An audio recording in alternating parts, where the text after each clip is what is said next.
My AOR, my area of responsibility, is all things forward. I can't look right or left, because if I'm looking over here at doing what this guy's job is, what am I not doing? My job.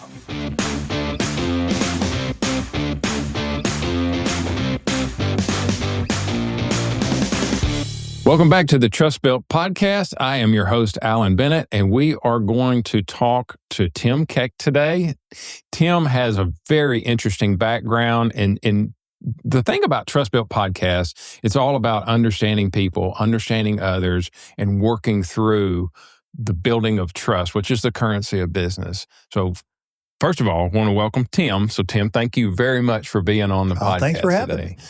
You know, Carrie put us together and, introduced me to you and likewise.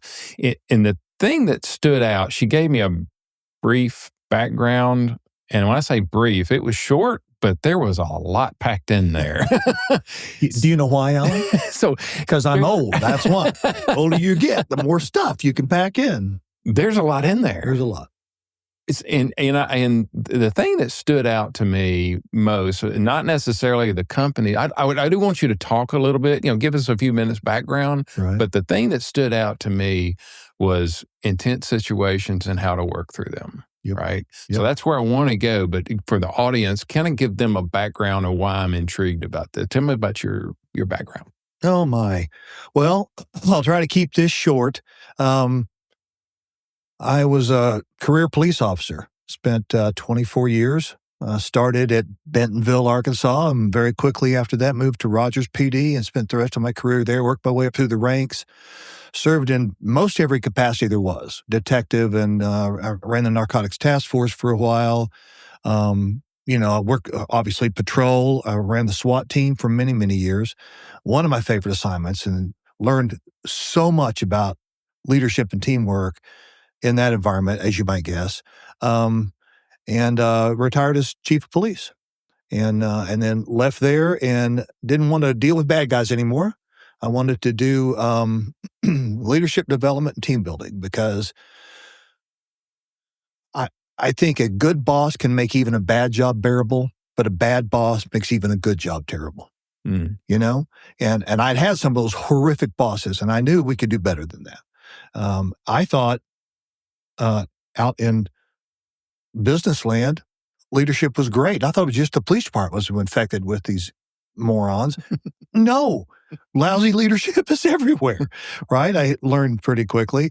So I started a little thing and started a team building called CSIU, where you put a corporate team on a crime scene. I've already taped it off and chalked it out and hidden clues. There's blood, there's fingerprints, there's all of this. And then turn them loose to solve the crime. And there's lots of lessons to be learned along the way, as you might guess. And wound up, that took off, and we were in the New York Times business section with that little deal, and a big photo from a nasty alleyway in Oklahoma City, and had a really good time with that. So that was kind of my first big success in business. I eventually got my executive coaching certification, and there's lots more just still going forward, because I work basically every day. I find work fun. So, and I think if you're doing it right, you should. Yeah, right. Yeah. As I read through your background and the things that you are now doing, where I kept finding myself, my thought process drifting was around intense stress management. I don't know if it wasn't really stress management more than was crisis management. Yeah. In the mindset of being able to help people understand, when emotions are high, how do you, emotional intelligence, basically. How do you handle yourself in those types of situations? And that's where I kept finding myself drifting was, I wonder what stories he's got around that. Yeah. So share, I know you've got stories, but some stories around some crisis management, whether it was in the police force or whether it was after you retired and went into coaching, some crisis management that might hit home to some of the listeners here. Sure. Well, I mean, the world in which we live continues to increase in stress level, right? Like our baseline stress. Like I started teaching, I started teaching women's self-defense after working in one too many rape cases. And I thought, if this lady had just known this would never have happened, right? So I started doing that, all pro bono, courtesy of the police department. And then when workplace violence became an issue, I started teaching workplace violence prevention. This is in the 90s, before anyone was doing this. And interacting with just regular folks, I would ask them, one of these seminars, so are you more or less stressed now than you were 5 years ago? What do you think the answer always was? Oh, it's always more. More. Right? Well, if you think about in 1994, that stress level was on the floor. Now it's here. But it happened incrementally, right? We acclimatized to it, right? Little at a time. But the problem with increases in stress is that stress makes everything worse. It makes your health worse. It makes your relationships worse. It makes doing business harder. Everything's worse.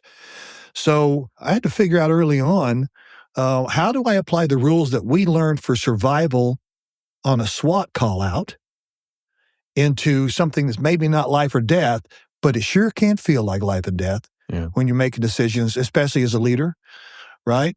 That may impact your livelihood or the livelihoods of your people. And so I have a lot of experience in helping people navigate that. And it really comes down to, a few basics, which I think you'll probably agree the best stuff is always simple. Because if it isn't simple, it won't work under stress. We used to teach police officers for decades. They were taught, you focus on your front sight, you shoot your pistol, focus on your front sight, pull the trigger. Focus on your front sight, pull the trigger.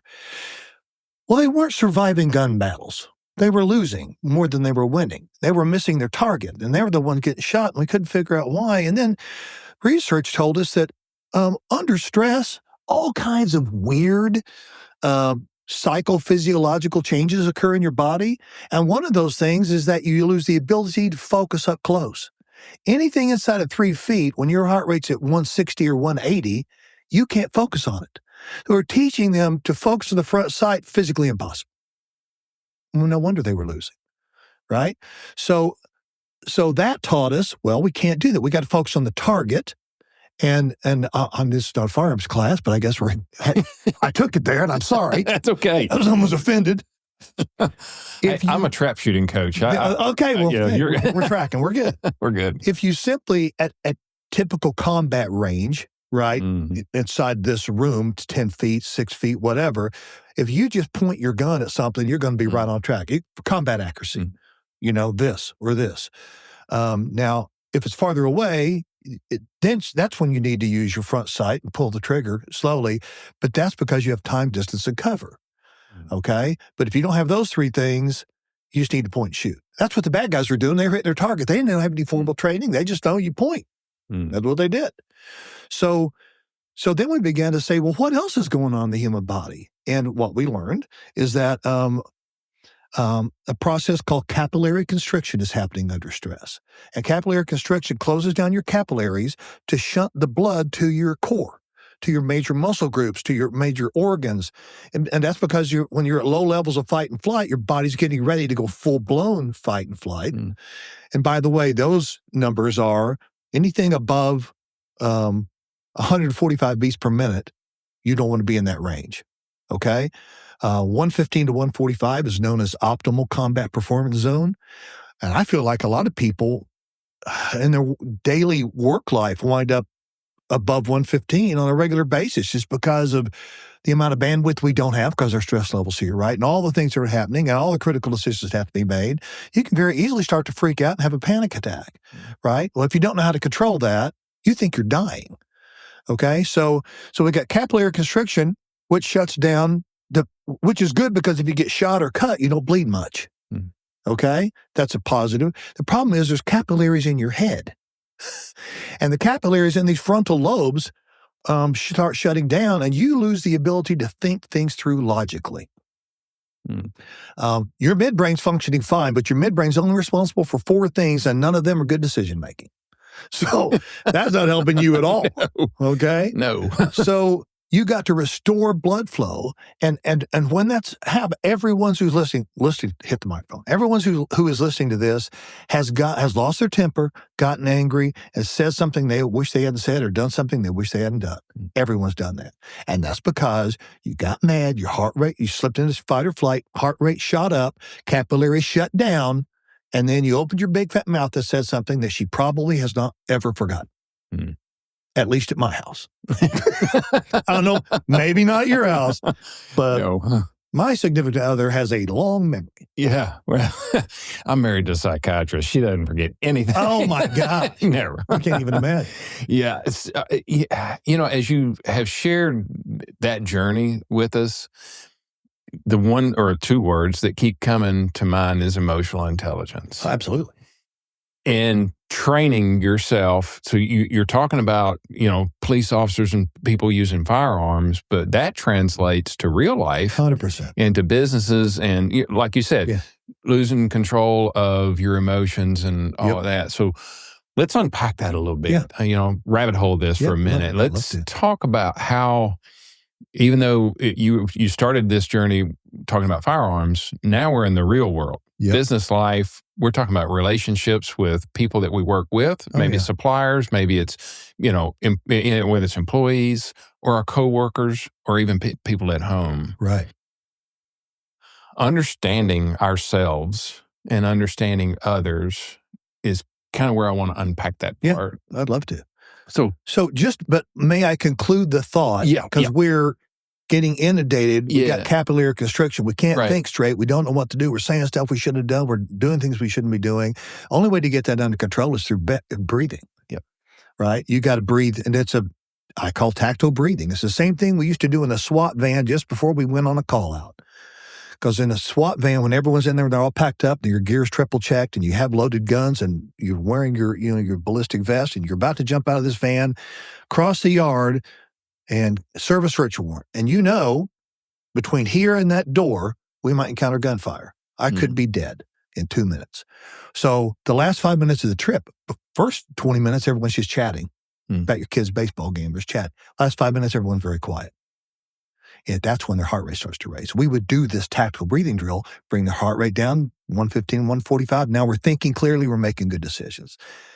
And I'll demonstrate that. It's super simple. You just breathe in through your nose to a 4 count and out through your lips. Same 4 count going out? 4 count in and use the lips to slow it down because you want to. And if you do that, you can't help but feel more relaxed. And that works every time. When your heart rate's spiking at 180, you'll lower it 30% by doing that drill. And even if you don't have time to do 3 repetitions of it, I've taught some pretty hot-headed CEOs how to do this kind of low profile. So the person they want to strangle across the desk doesn't realize what they're doing. But there's an emergency version of that where if you don't have time to do 3 cycles, you just quick deep breath into your nose. And you feel that cool air rushing in. It'll lower your heart rate. Not nearly as far, but it will definitely have an impact. So the first thing that you have to do, and just to kind of can I run through the 4 main aspects of emotional intelligence for the audience?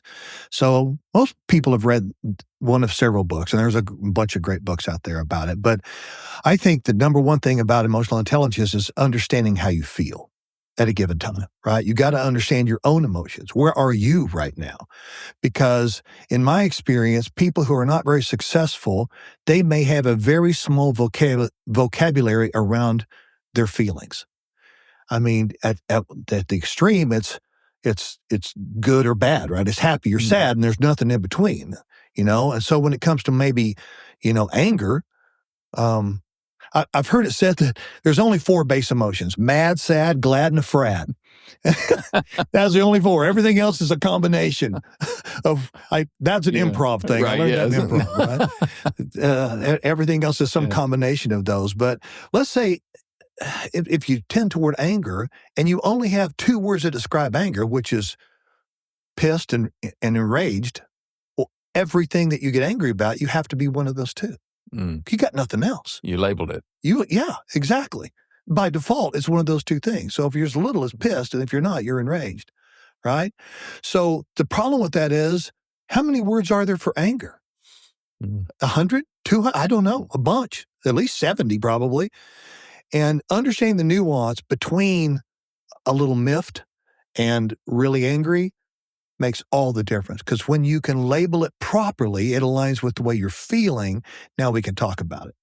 My old buddy Dave Grossman, who's a Pulitzer-nominated author, he says you're only as sick as your secrets, right? So whether it's a secret you're keeping from yourself or it's a secret you're keeping from others, if you can't voice it and get it out on the table, that's where your real problems lie. And I've found that to be 100% true. So the first thing is for people who want to get their EQ ratcheted up is increase your vocabulary around feelings, right? For every category, for mad, sad, glad, or afraid, how many words can you list that express that emotion, right? Because the more you have available to you, the higher your EQ is going to be. And then once you know what it is, the next step, of course, is to manage that, right? And I'm always an advocate. The most popular seminar I'm doing right now is de-escalation. I'm going to do one when I leave here. I'm going to do one starting at 1:00, a 4-hour masterclass here in Bentonville. And we talk about, you build up your vocabulary, but then when it comes time to how do I manage this, is the first thing you start with is breathe. Because if your heart rate's up, your adrenaline's flowing, you're probably not going to be making great decisions. So first thing is get through the breath control. And the second thing is understanding and being crystal clear about what you want. What's the goal? What goal are we trying to achieve here? Because conflict happens all too easily and all too often.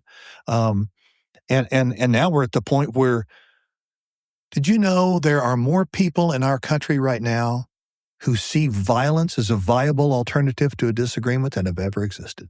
Oh, yeah. You can read the police reports.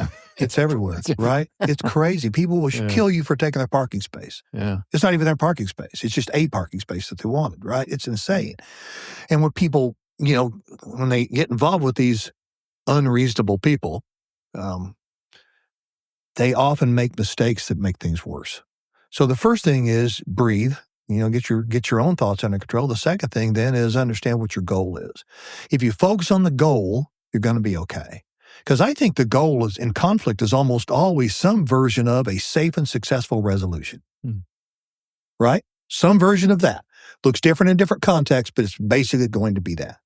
And the problem is, if you ask yourself, if someone was standing over there watching us argue, watching us have conflict, watching us, in a confrontation, and they looked at you and they were a disinterested third party, what would they say your goal is? Because all too often, what our goal actually is winning the argument. That becomes our ultimate goal. A few years ago when I was police chief, my wife got invited to a summer gathering at her boss's house. He's an architect. So you go to the architect's house if you can. It's big, it's beautiful, it's out by the lake, right? We get there, we go in, go and greet the host, walk out through the back, grab a beer, go out off to the multi-level deck, down to the fire pit. There's some people standing around. We walked up to the fire pit, having a little sip, and there's across the fire pit from me is this woman, and she's rather loud and obnoxious. Like she's been there a while. She's having a pretty good time, but not really because she's angry about, I'm not sure what, but she's, telling everybody how it is. Now, all I had to do was nothing. I didn't. Instead of choosing nothing, she said something particularly asinine, and I said, "Oh, really?" Game on. Oh, yeah, she did not, because no one else was challenging her. So here she came at me, and I came back, and I would spit facts back at her, and she didn't care because she had an opinion that was the right opinion, and I'm telling you, it escalated. And within 60 seconds of that, oh, really, she had grabbed her husband by the hand, walked past us, found the host, my wife's boss, and said, "I will never come back to another gathering if you invite that asshole," and left the house. It was a cold ride home, Al. Wow. It was a long, cold ride home. I imagine so. See, I forgot the goal of a party. Mm. The goal of a party is to have a good time. And where does really fit in with that? And the answer is it doesn't. It doesn't. Well, I forgot both of you forgot. Yeah. Oh, yeah, but I don't have any control over her. Right. And clearly not enough over myself. Right? Yeah. So once you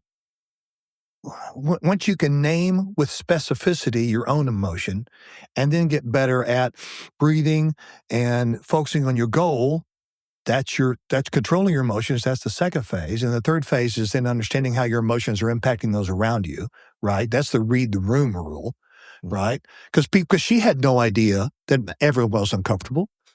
Frankly, I don't think she cared. Yeah. Right? But see, here's the thing. What good did it do for me to take that approach? I'm the freaking chief of police. Am I building relationships with my citizenry? No, I'm not. Am I changing her heart and mind?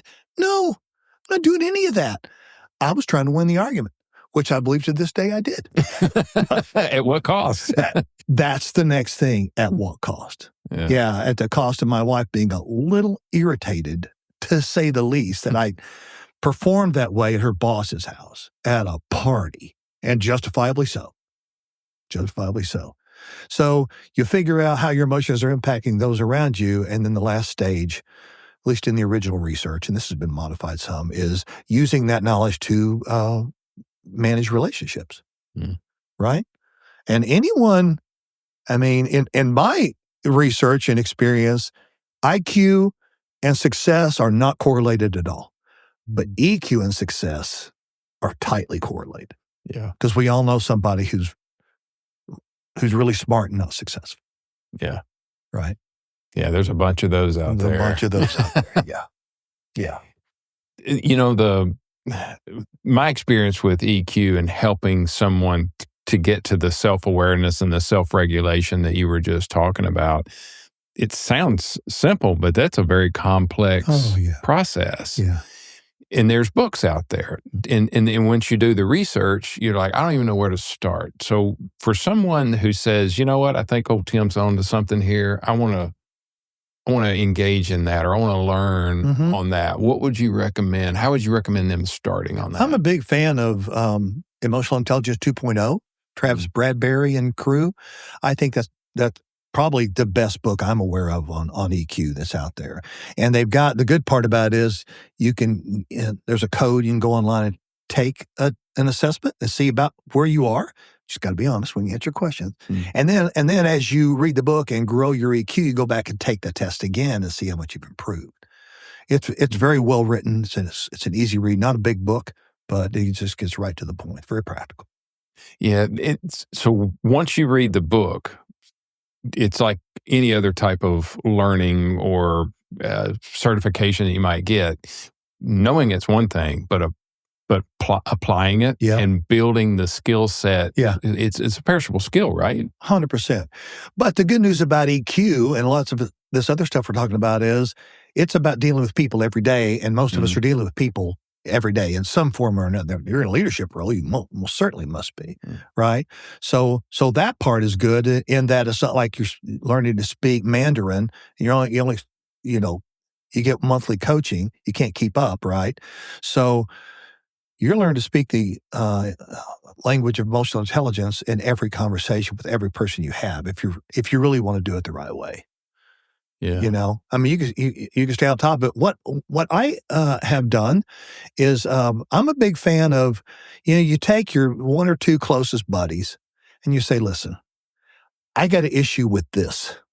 I sometimes lose my temper when this happens. I'm going to work on that. Here's my plan.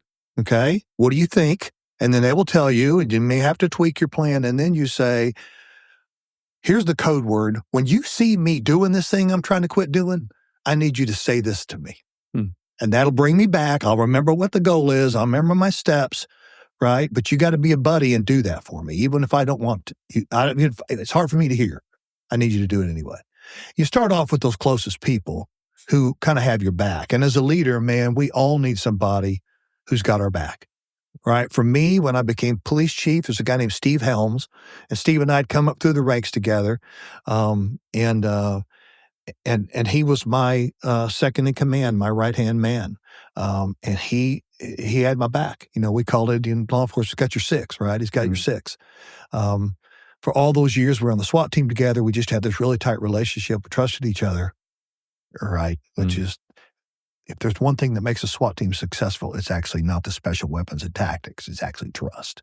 And no one knows that unless they're in the work. But he was the guy that kept me out of trouble, right? I didn't have to constantly, when you're at the top of an agency, especially, I wasn't a political figure because I was appointed, not elected, but I'm working with the mayor, the city council, all these political officials, so it feels very political.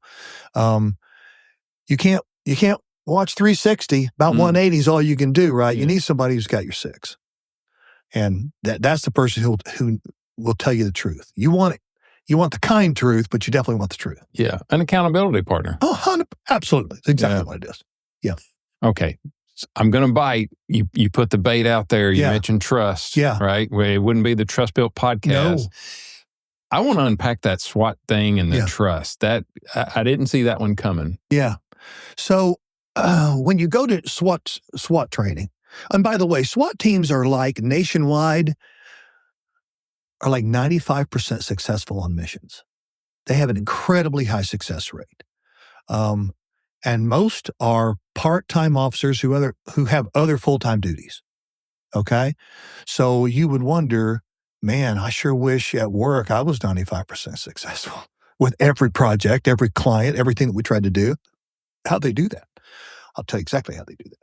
So, and I learned it the hard way, as some of the best lessons often are learned, going to SWAT training in Tulsa, Oklahoma.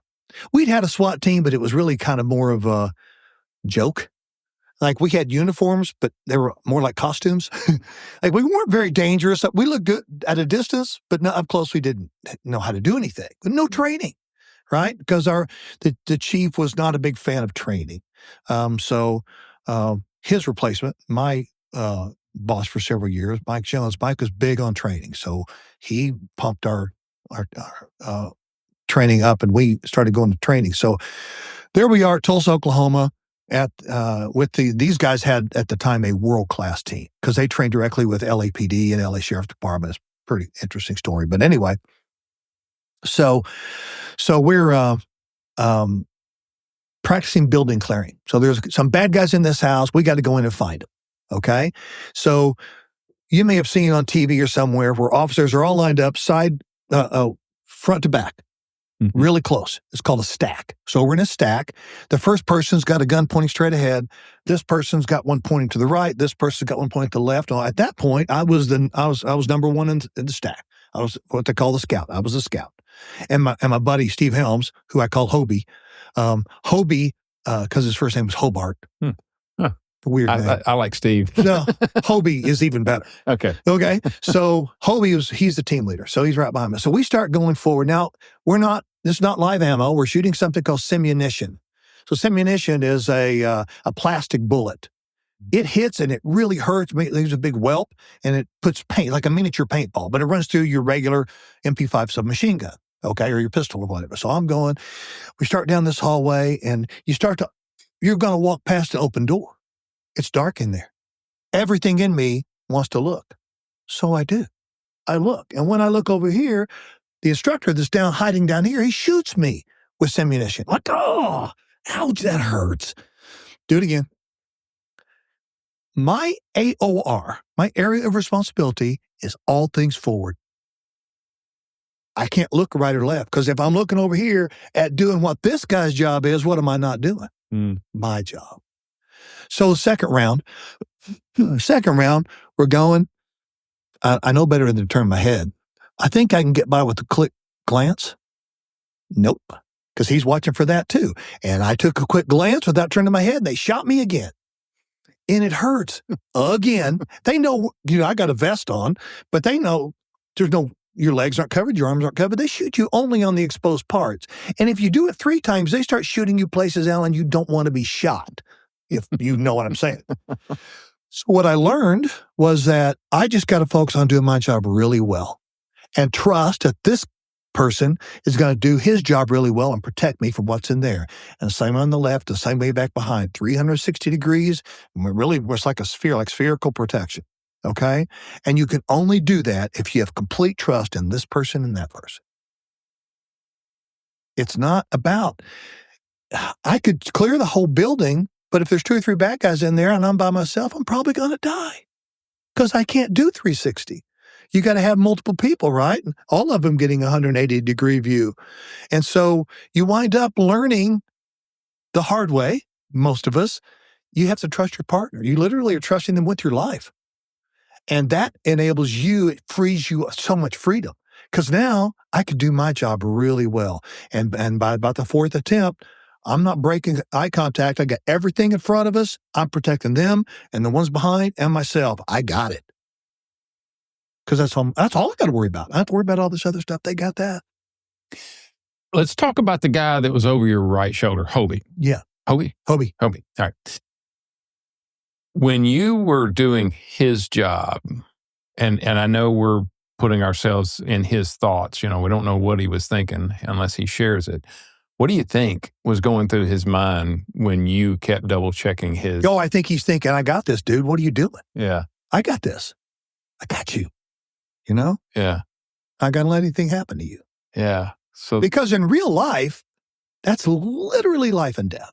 Now, we were just training. But Hobie and I have been on a lot of stuff, a lot of real calls. I mean, I got story after story of real calls that we all went on that were all successful, by the way. We never failed. And before we're done, I got a great closing story about trust and that team. Okay. If you want to save it. Oh, yeah. I'll bring that one back up. Let's resurrect that one in a minute. Yeah. So you mentioned that trust is the key to the success of a SWAT team. Right. And you just described the scenario that exemplified what that means. Right. In a real life, and I assume you had a few real life situations where SWAT team was deployed. Absolutely. Yeah. So how is training for this? How did that prepare you for when it actually occurred?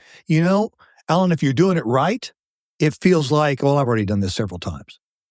If you're doing training wrong, it's not helpful at all. In fact, I've seen training go so wrong that it programmed the officers to fail. Like if we're doing that same scenario, and once they shot me, they maybe fall down and die. Well, what am I subconsciously being programmed for? If I ever get shot, I need to fall down and die. Well, then you get shot in real life. What do? You train like you practice like you play. If it's stress-proof practice, you just lay down and wait to die. When that's not the right answer when you've been shot, right? It's never the right answer. So if it's good training, it just feels like, oh, I've already done this. We've done this 100 times. And we train, all the time. We trained in every scenario you can imagine. Most of our call-outs were going to be on, drug-related search warrants more than anything. But, we have had the occasional hostage rescue and barricaded subjects and other stuff. But, that's where when the real deal comes, if your heart rate's spiking because you don't feel prepared. But if you do the training the right way, that's why people like Navy SEALs and Delta Force and those people, that's why they can go out and do things that you'd think, how's that even possible? They train every day, train hard every day, and they train realistically every day, right? And they got that survival mindset. I can survive, I will survive, and I won't stop till I do. Period. Commitment at the highest level, because you're literally, it's commitment to your life and the lives of people on your team, and maybe the hostages you're trying to rescue.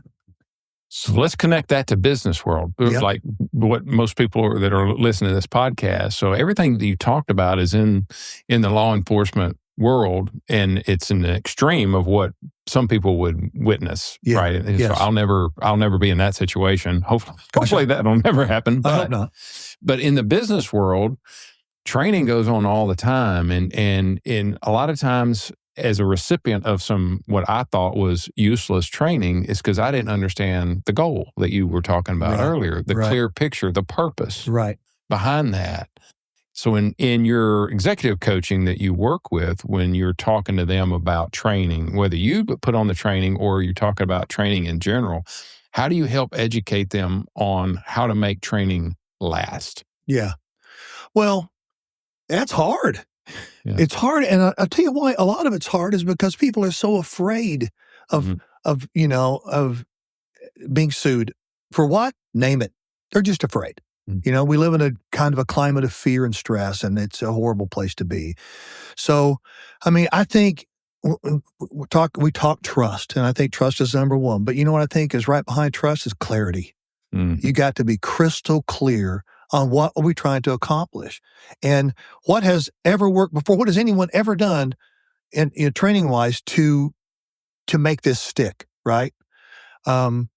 And so let's consider doing that. Or if no one's ever been able to make it stick, what can we do that's totally innovative? It takes into account the neuroscience of learning and a lot of stuff. I told you earlier, we had that CSIU team building, connecting a kinetic activity with a lesson helps you maintain it, right?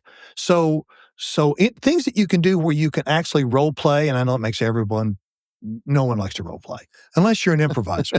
I like to role play, but most people are like, get away from me, right? So anything that you can do, it depends on what type of training it is, what you're trying to make stick, but then you got to test it. Did that work? Right? In 4 months, are they put this to use? Do they remember anything? And if not, how do we admit we failed and fix it? Always failing forward, right? Yeah, I guess where the hook on that for me was contextualize, putting together an exercise that reinforces the information. Absolutely. Yeah, and that's hard for a lot of business owners or organizations in general to bridge that. And that's, that to me, that's where the art is in getting that purpose behind what you're doing and the intention of why we're doing this to begin with. And it takes a lot of money to train people, whether they do it in-house or out of house. Yep. And you want that to work. You want it to stick. And what I see, especially in business owners, is the overall purpose of why this work matters. Yeah. Right? Yeah, absolutely. I mean, that's got to be crystal clear to everyone. Yeah. I mean, if I think if you boil down purpose, it can be done in a single statement, right? I mean, I'm not a big fan of company mission statements and stuff like that. I think that they're often generic and way too long. And I've done classes where I've said, open enrollment classes, I gave you $100 if you can stand up and recite your company's mission statement. Guess how much money I've given away? None. We're talking about this founder, the president, the CEO. He can't do it because some consultant come in and we did a mission statement. I'm a fan of a purpose statement. And a purpose statement covers 3 things: what we do, who we do it for, and why we do it. And that's a single sentence, ideally. And if you know what that is, then that you can tie your daily activities to that. Because if what I'm doing doesn't further our purpose, why am I doing it? Right? So all that stress that's way up here and all that bandwidth is now shrunk down to here because we got so much other stuff going on. How do we build trust with each other? How do we get clear, right? Create clarity and around the most important things, which if we don't, quick story. I don't know how we are on our time, but no, we're good. Okay. Yeah. Quick story. I got hired as a coach to come down and do some team building with the executive team of a global business that's headquartered in Dallas. If I said the name, you'd know it. You've bought their products. They're huge. And so I was sitting there talking to the CEO, waiting on the meeting to start and all of his staff to come in. And some of the things he said, I just got this light bulb. And I was like, when we start, before we jump into the seminar, will you indulge me for a minute? I said, sure. So top 10 people in the organization, big conference room, top floor, beautiful place. I feel a little out of place. And I just took scraps of paper. I just tore them off of a notebook and handed everyone a scrap of paper. I was like, now don't talk. Write down the answer to this question. What's the purpose of this team? They're like, what do you mean? Answer it any way you want. What's the purpose of this team? And what's the purpose of this organization? So they did. I turned the flip chart around, I collected all their stuff, wrote them down. You want to guess, top 10 people in the organization, how many different answers we had according to purpose? At least 8. 8. We had exactly 8. 8 different answers by the top 10 people in the company as to the purpose of the company and the executive team. Well, if you don't agree on purpose, all right, and we're in a canoe, we're paddling different directions. We're never going to get anywhere, right? And eventually we're going to start beating each other with the paddle because we're so frustrated. That's what I was thinking. I'm going to swing a paddle. Yeah, it's coming. So if you don't make your purpose clear to your people, they're going to show up every day with their own purpose. What's the chances that 50 people work for you, that 50 of their purposes will align with yours? The answer is 0. There's no chance. Maybe a few because they get it, but most of them, you got to give it to them. Simply. One sentence. Yeah. Yeah, we've covered a lot. We've covered trust, accountability, clarity, purpose. It's all good stuff. Emotional intelligence. I mean, that's the thing. The good stuff is still good stuff. Yeah. Right? I mean, we can talk about all kinds of esoteric topics, but it all comes down to those things. Yeah. If you want to be successful. Whether it's a SWAT team or it's a big organization in Dallas, Texas. It's human beings with a shared goal, ideally. Yeah. Shared goal. Right. All right. So you teased us with a big story. Yeah. To wrap it up. Yeah. So I love storytelling. So I've been waiting for this. All right. So I stayed on the SWAT team until I got appointed police chief.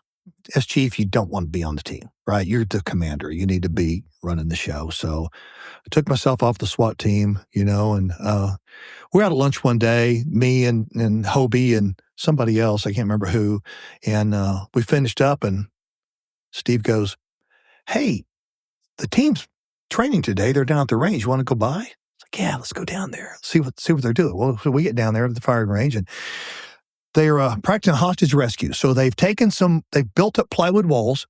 They built a room out of plywood walls with a door and a desk and a chair and a Resusci Annie doll. That they stole from the fire department.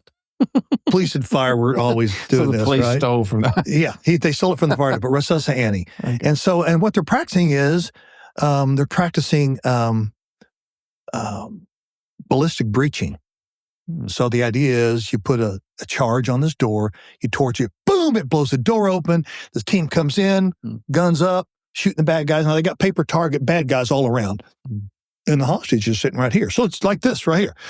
All the targets are behind and they're coming in this door. And don't shoot the hostage, right?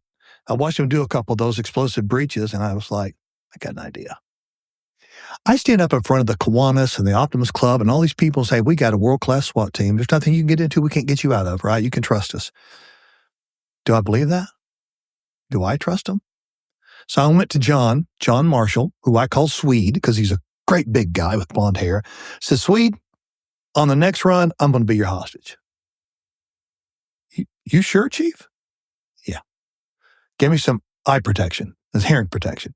So he did. Got me some eye protection, hearing protection. And I go in, they move Annie out of the way, and I sit in the chair. Boom! Splinters fly everywhere. The door comes open. 8 guys in black with MP5 submachine guns up come around the corner, and they're firing over my head, hitting these paper bad guys. Boom, boom. The most intense experience of my entire life. And then they grabbed me and carried me out of there. Unharmed. Thank goodness. All it would have taken is one person stubbing their toe and that aim point goes down here. I'm dead. It was ridiculous for me to do that. But I think to have their boss show that much trust in them, I think that set them on an even higher level than they'd ever been before. And do you know, to this day, to my knowledge, the Rogers SWAT team has never failed on a mission, never lost a hostage, never lost an officer. And I think the big step was that day. Wow, that's a huge story on trust. Yeah. I mean, that's like legendary type. Yeah, I remember it well. Yeah. I remember thinking just before the explosion went off, is this a good plan? Well, I guess the big takeaway that I'm pulling from this is you have to trust them. The leader has to trust You have to team. demonstrate it. You have to. And the only way to demonstrate that is not through vulnerability, it's through willing vulnerability. Because you're already vulnerable to all your people. You can't possibly succeed if they don't succeed. Right? It's impossible. Yeah. You can't do everything. So it's about that. But to make yourself willingly vulnerable it's the only thing that proves trust. Because you can say all day long, well, you can trust me. Can I though? I mean, if you're not risking anything, how do I really know? And the answer is you don't until something's at risk, and something important, in that case, in my life, right? Yeah. Wow. This is good stuff. Hey, thanks, man. Yeah. This is going to YouTube. This is good. Hey, Carrie, make a note of this. Yeah. Well, thank you. That's, the goal that I have for the podcast is to share stories that people have experienced, the life lessons that they've gone through to help others build their thing, whatever their thing is. And this has been fantastic. Thank you. If somebody wants to find you, they want to reach out to you, how do they find you? Well, there's a part of the story I didn't get to, but I'm going to give you the 20-second version. Okay. Helped a friend start a security company 9 years ago. And so I'm doing a lot of work with them.